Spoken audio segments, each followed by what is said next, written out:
예수님이 배를 타고 갈릴리 맞은편 그라사 지방에 건너갔습니다. 그때 벌거벗은 몸으로 늘 무덤 사이에서 생활하고 있던 귀신 들린 사람 하나가 예수님을 만나게 됩니다. 이 사람의 형색을 27절에 이렇게 표현하고 있는데, 그 사람은 오래 옷을 입지 아니하고 집에 거하지 아니하고 무덤 사이에 거하는 자였다. 그야말로 정상적인 사람에게는 볼 수 없는 그런 비정상적인 그런 모습들을 성경은 기록하고 있습니다. 이 사람이 이렇게 살아갈 수밖에 없는 것은 무엇보다 거기에 그가 군대 귀신 들린 자였던 그렇습니다. 이 군대 귀신이라 그러면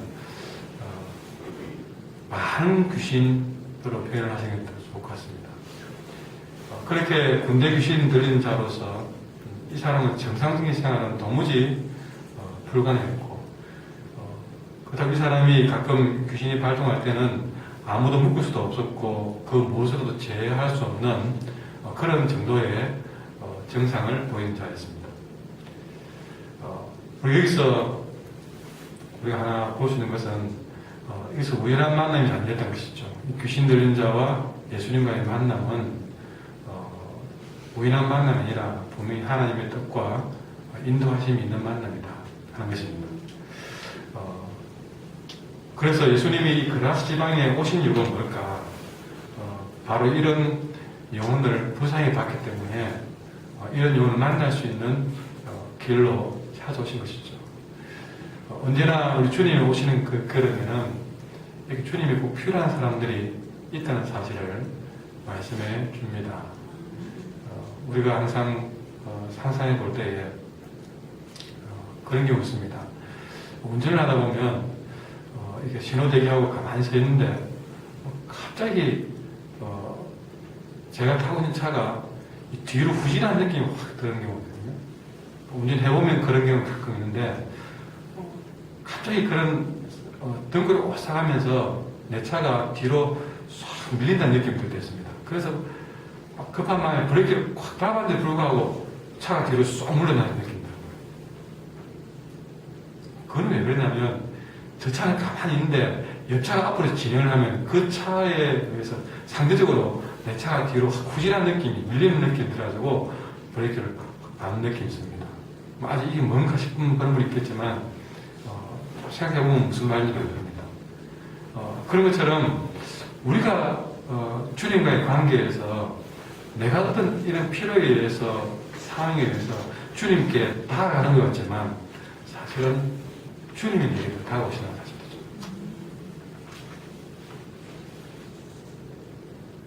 항상 우리는 내가 주님 앞에 달려가는 것 같지만 세월이 지나서 되돌아보면 주님이 나를 인도하셨고 주님이 나를 찾아오셨구나.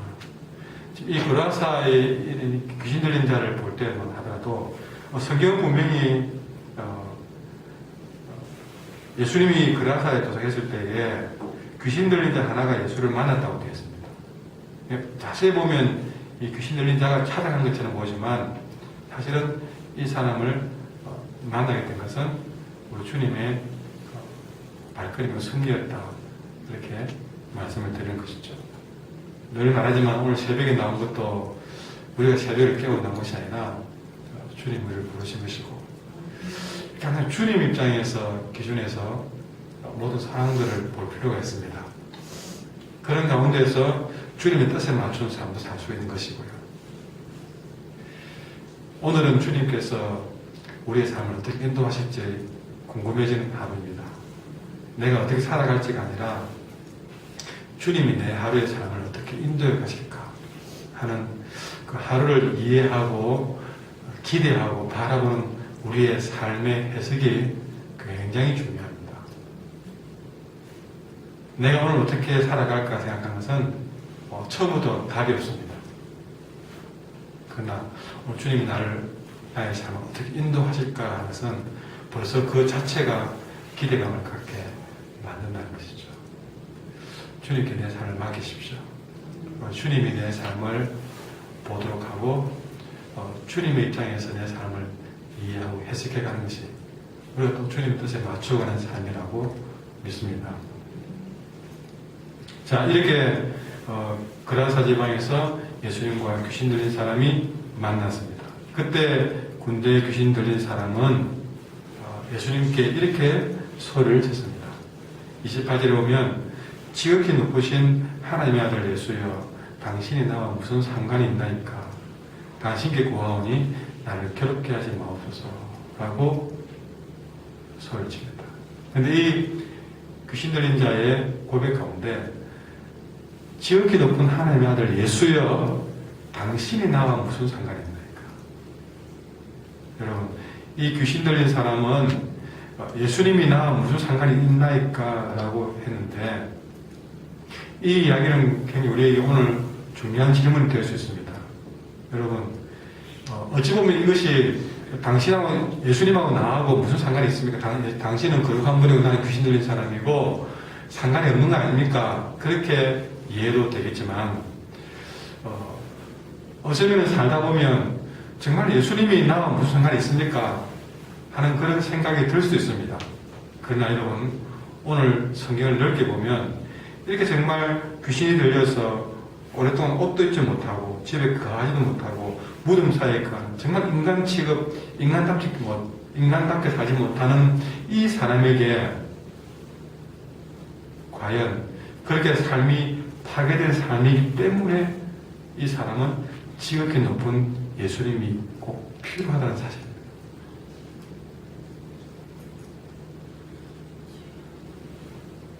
너무나 귀신이 많이 들려서 그 군대 귀신이 들려서 어쩌면 영 정말 주님과 상관없어 보이는 인생이 일지 모릅니다. 그러나 그렇기 때문에 주님이 더 필요하다는 사실이죠.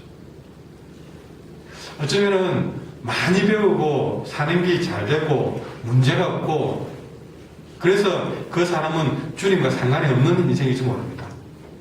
그러나 그런 사람일수록 더 주님이 필요하다.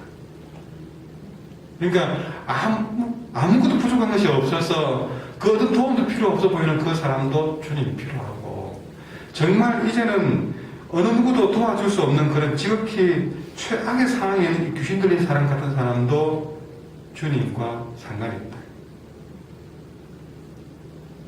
여러분, 우리는 문제가 없어서 여러분 주님이 상관이 없고 또 문제가 있기 때문에 주님이 필요하고 우리는 생각이 그럴 수 있습니다.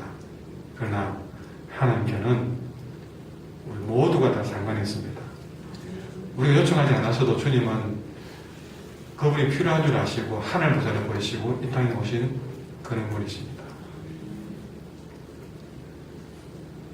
특히 그 삶이 파괴됨이 크면 클수록 무너짐이 크면 클수록 절망이 크면 클수록 그래서 아무도 그 사람을 이렇게 세울 수가 없고 회복시킬 수가 없는 이 같은 귀신 들린 자를 구하기 위해서 이 땅에 오신 분이 예수님이십니다. 사람들끼리 해결하시는 문제 거기에 있다면 굳이 하나님께서 하늘 보좌를 버리고 오질 않을 겁니다. 정말 우리가 어찌할 수 없는 도무지 답이 없는 그런 인생이었기 때문에 우리 예수님은 하늘 보좌를 버리시고 이 땅에 찾아오신 것이죠. 여러분, 바로 우리가 하나님과 주님이 필요한 사람이라는 사실. 내가 오늘 다 가졌어도 그래도 주님이 필요하다는 사실. 내가 무엇보다 부족할 때는 더더욱 주님이 필요하다는 사실.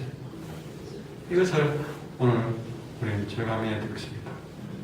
하루도 내 입에서 나는 주님 없이도 괜찮을 것 같아요 라는 생각이 없기를 원합니다.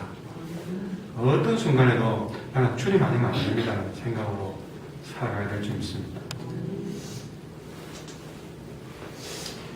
자, 그렇게 주님과의 만남이 이루어질 때에 주님은 그 사람에게 명해서 더러운 귀신이 나오게 명령했습니다.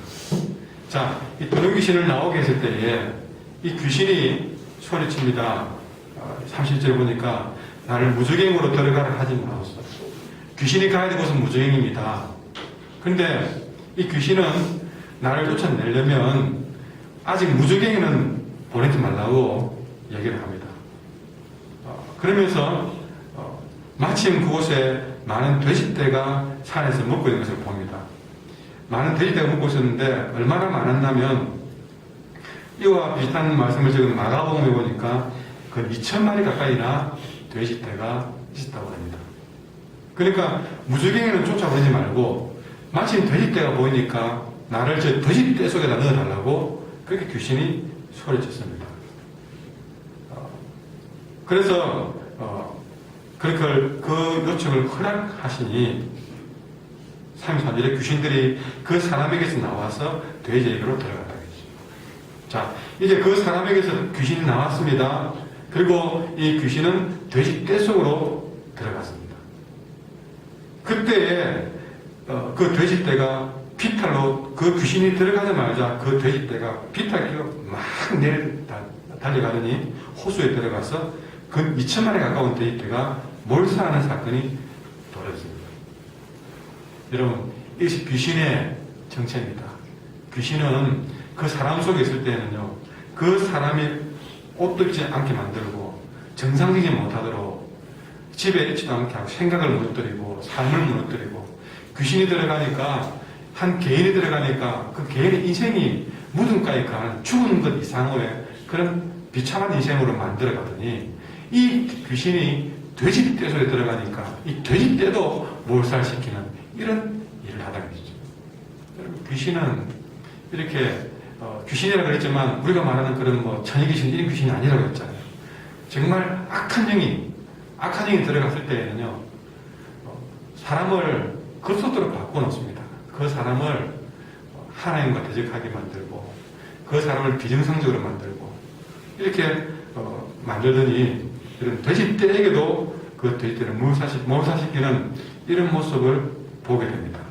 근데 여러분, 이 돼지떼에 들어가서 돼지떼가 몰살하는 모습을 보면서 이 돼지떼가 상징하는 것이 무엇이냐 하는 것입니다. 여러분, 이 돼지떼는 땅의 것에 대한 욕심을 상징한다고도 볼 수 있습니다. 무슨 말입니까? 왜 하필이면 돼지떼냐는 것이죠. 여러분, 돼지는 이 당시 사람들에게 부정한 짐승이었습니다. 부정한 짐승이었는데 이 부정한 짐승을 2,000마리를 기르고 있는 것이죠. 그런데 여러분, 이 부정한 것을 상징하는 돼지, 특별히 이 돼지떼는 땅의 것에 대한 욕심이라고 이야기한 이유가 뭐냐면요, 여러분, 그렇게 부정한 것, 이 귀신이 가는 곳이 좋아하는 곳이 따로 있다는 것입니다. 여러분, 정말 그가 말씀으로 깨어있고 영으로 하나님 앞에 서 있는 사람들은요, 귀신이, 더러운 영이, 악한 영이 들어가기를 겁을 냅니다. 그러나 여러분, 이 성경에 보면 우는 사자와 같이 삼킬자를 찾나니 그 삼킬자가 누구냐? 여러분, 귀신이 좋아할 만한 그런 사람이 있다는 것이죠. 그가 누구냐 하십니다. 이 돼지떼와 같은 여러분, 땅의 것에 욕심이 많은 사람, 귀신이 악한 영이 찾는 아주 일반적인 사람입니다. 깨어있고 말씀으로 기도로 깨어있는 사람에게는요, 쉽게 찾아갈 수 없습니다. 그럼 우리가 교회를 잘 다녀도 세상과 땅에 여러분 마음을 빼앗기고 땅의 일에 욕심을 갖는 순간부터 그 악한 영에게는 삼킬 사람이 되어서 내가 집에 들어가야 되겠다고 생각합니다.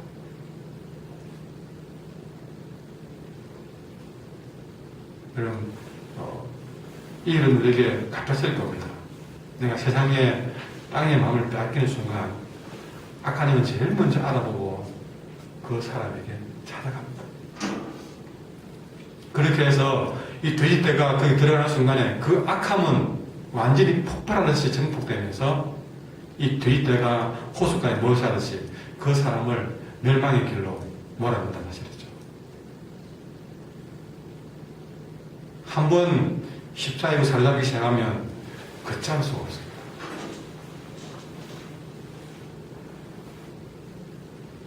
이 땅에 일에 욕심이 많은 사람은 귀신이 가장 쉽게 들어올 수 있는 처소가 되고 귀신이 가장 간단하게 삼킬 수 있고 죽일 수 있는 대상이 바로 땅에 일에 욕심이 많은 사람. 여러분, 조금이라도 우리가 교회를 다니면서 인간적인 자랑과 인간적인 내 욕심에 한번 마음을 먹어보십시오. 어느 순간 귀신은 아까는 내 마음 가운데 벌써 와 있습니다. 와서 나를 점점 신앙을 잃게 만들고 나를 돼지떼가 호숫가에 멸망시키듯이 그렇게 나를 그 속도로 몰아넣는 사실. 우리는 이 말씀 앞에서 각성해야 되겠습니다. 언제나 나는 그런 일에 나 자신의 욕심을 갖고 땅의 욕심을 가는 순간 언제나 사탄의 먹이가 될 수 있는 사실을 우리는 정신 차리고 깨어있지 않으면 우리는 그렇게 될 수 있는 사실을 기억하셔야 됩니다. 나에게는 돼지떼의 모습이 없는가를 살펴보셔야 됩니다. 땅의 일에 내가 마음을 빼앗겨 가고 있지 않은지 지금이라도 이 말씀을 통해서 우리는 빨리 고개를 휘젓고 정신을 차려야 될 때인 줄 믿습니다. 이렇게 이 그라사에 미친 사람을 살리기 위해서 예수님은 그 귀신을 돼지떼에 가도록 허락했습니다. 이것은 그리고 그 돼지떼 2,000마리에 가까운 돼지떼가 몰살당했습니다. 여러분, 한 사람이 회복되는 과정에서 돼지떼가 2,000마리가 희생이 됐습니다. 이거 우리에게 뭘 말해줍니까? 한 사람을 살리기 위해서 여러분 돼지떼 2,000마리 정도는 여러분 한 사람을 살리는 데 있어서 여러분 충분히 희생할 수 있는 사실이죠. 이거는 뭘 말하냐면요, 이 돼지떼 2,000마리 이상의 한 생명의 가치가 크다는 사실이죠. 한 생명을 회복하기 위해서 돼지떼 2,000마리 희생해도 아깝지 않다는 것입니다. 얼마나 하나님이 한 생명의 가치를 높게 생각하는지를 오늘 사건을 통해서 보게 됩니다. 아직 세상은 어쩌면 돼지 한 마리 살리기 위해서 한 사람의 생명 쉽게 앗아가는 그런 시대일지 모릅니다. 다들 몇천 원, 몇만 원 때문에 사람의 목숨을 함부로 대하는 이런 시대에 오늘 말씀은 굉장히 중요한 사건이라는 사실입니다. 사람의 생명보다 돈의 가치가 더 높은 이 시대에 여러분, 우리는 2,000마리나 되는 돼지들 희생해서라도 이 미친 사람을 정상으로 만들어 놓고자 했던 주님의 마음을 우리는 다시 한번 기억해야 될 줄 믿습니다. 그에게 돈보다 한 사람의 회복이 훨씬 더 가치 있는 일이라는 사실을 오늘 우리는 내 마음 가운데 새겨넣으시기를 바랍니다. 근데 이 돼지떼가 몰살당했을 때에 이 사건을 보았던 마을 사람들은 예수님을 향해서 빨리 좀 떠나달라고 얘기합니다. 왜냐하면 그들은 예수님이 좀 더 있다가는 또 어떤 재산이 더 희생될지 몰랐기 때문에 예수님을 떠나달라고 하는 것이죠. 자, 이건 뭘 말합니까? 자, 예수님은 한 생명을 살리기 위해서 2,000마리의 돼지떼도 희생하는 그런 마음을 가졌지만 여기 동네 사람들은 이 한 사람이 미친 사람으로 살다가 정상으로 돌아온 것은 별로 중요하지 않았던 것이죠. 그들에게는 무엇이 더 중요했느냐? 그들의 재산이 더 중요했습니다. 재산이 더 잃어버릴까 싶어서 어쩌면 또 한 사람 살리려고 또 다른 재산 희생될까 두려워서 누구 살리는 건 중요하지 않다. 우리 재산 충내지 마라. 제발 좀 떠나달라. 이야기를 하고 있는 것입니다. 여러분, 계속 이어지는 말씀이지만 이것이 바로 세상의 모습이고 어쩌면 우리의 모습일 수 있습니다. 혹시나 여러분들 여러분의 재물을 더 잃지 않으려고 주님 내 마음을 좀 떠나주십시오라고 하고 있지 않습니까? 주님, 나는 좀 모른 척 하겠습니다. 내가 교회 안 다닌 척 하겠습니다. 나 지금 이 돈을 벌어야 되겠습니다. 내 재산 손해 안 벌려고 여러분 신앙에 손해보고 계십니까? 좀 한 푼 더 벌려고 기도의 시간 빼앗기고 계십니까? 세상 일에 바쁘다 보니 성경 한번 보지 못하고 살아갑니까? 좀 더 돈 한 푼 벌어보려고 사람을 인맥을 더 살려보려고 심지어 주일마저도 여러분 지키지 못하고 살아가십니까? 여기 이 사람만 주님을 멀리하는 것이 아니라 우리 역시도 나도 모르게 내 이익을 위해서는 주님도 잠시 뒤로 물려버리는 인생 아닌지 우리는 돌아보게 된다는 사실이죠. 좀 더 벌어보기 위해서 신앙생활에 소홀하고 있지는 않은지 돌아본다는 것이죠. 이 성경 이야기는 이 그라사만의 얘기가 아니었다는 사실. 이 땅에 그라사에 살고 있는 우리의 모습이 아닌가 돌아보자는 것입니다. 여러분, 오늘 우리가 이 말씀을 통해서 나는 예수님의 눈으로 한 생명의 가치를 바라보고 있는지 돌아보게 하시고, 다시 한번 재물이 아닌 주님께 내 마음을 돌릴 수 있는 신앙 회복을 위해서 기도해야 될 줄 믿습니다. 기도하겠습니다. 거룩하신 하나님, 오늘 주신 말씀을 통해서